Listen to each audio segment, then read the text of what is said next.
Socialist darling Bernie Sanders finally breaking his silence on Cuba. And of course, he's taking a shot at America. Bernie going soft on the communist regime when pressed on it. Last year during the campaign, you said that it's unfair to simply say everything is bad in Cuba.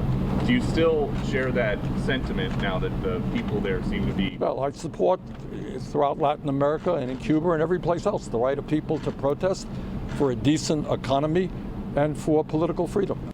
And Bernie's response wouldn't be complete without blaming America. Instead of decades of a communist dictatorship, he tweeted this, quote, "It's also long past time to end the unilateral U.S. embargo on Cuba, which has only hurt, not helped, the Cuban people." Okay, I'll go to you, Greg. Okay, talk about the fact that the people in Cuba who are protesting allegedly are protesting over COVID, according to the Cuban Cuban what is it? Services. The services, whatever, the government. Is it really about COVID? Oh, of course not. It's COVID just brings out the worst in a doomed society. But for Sanders, it's hard to condemn something or an idea that you praised for almost your entire life. It goes back to the enemy of intellectual growth, which is the sunk cost. If you've invested 70 years of your life in an idea that destroys entities once they adopt it, it's kind of hard. It's a little late for Bernie to turn that truck around. I mean, it is the ideological equivalent of a money pit. You can't stop putting money to it. Bernie denouncing Cuba would be like CNN denouncing fake news. That's your brand. Jesse denouncing hair gel. Dana denouncing Jasper. Me denouncing raw sensuality. That was a great answer. Thank you. All right. The Democrat Socialists of America seem to be backing, the claim that they're over there not protesting about freedom, but they're protesting about other things like the economy. Well, then they should take Spanish class because libertad, which is what they're all clamoring for, it means liberty and freedom, and that's what they're asking for. And actually, if you do just a little bit of research on it, for those socialists out there, you can see that it was really from the grassroots, and it really started with a lot of artists, including a rap artist who was like, I'm just going to go forward because they're sick of it. They're tired of it, and they want the help. And I don't think that the good news is for the Cubans that Bernie is not Biden, and Biden is the president of the United States. I don't think that Biden is exactly where Obama was on this. Remember, Obama wanted full normalized relations, and the embargo, do all these things. President Trump walks this back. I don't think Biden will actually go back to the Obama version because, one, they saw what happened when they squashed, or didn't help, the revolution in Iran.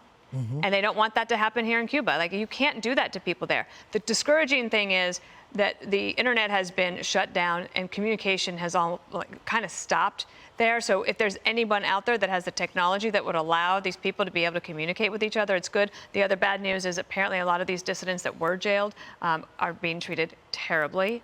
Right. And there ought to be consequences for that, too. Yeah, Jesse, it's true. They are being treated terribly. And we just found out that there are more than 100 missing or arrested, and one included a journalist. What should we be doing in this situation? Well, we don't have a great track record of dealing with that regime, so I don't know what we could do. Every attempt we've made to overthrow that regime has backfired, so I think this might be a time where you want to wait it out. But I want to talk about Bernie Sanders here. Just a little history lesson. The reason we have the embargo against Cuba is because the Soviets put missiles in Cuba, ballistic missiles pointed at the United States.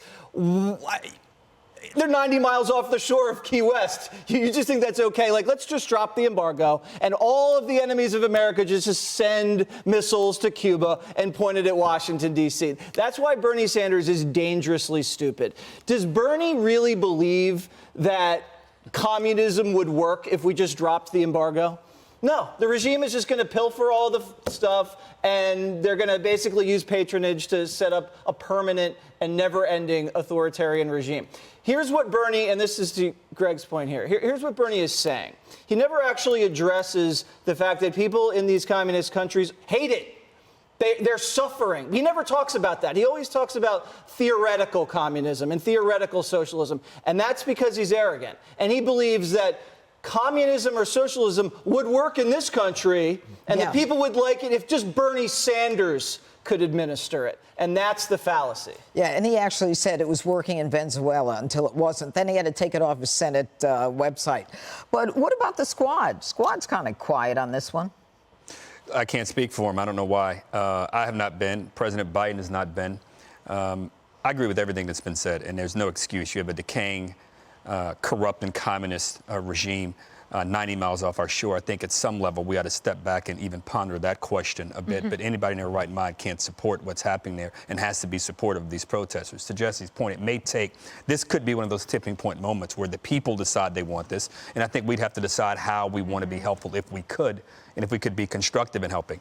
Finally, if you look at the entire region, right? You look at our entire hemisphere. One of the reasons I believe, as much as we spend money in other hemispheres around the globe to try to stabilize things, and we should, we spend very little here, and we ought to think about that in a meaningful way. Take Bernie out of it, take the Squad out of it, think about it from a foreign policy and national security standpoint. That's a great point. It really is.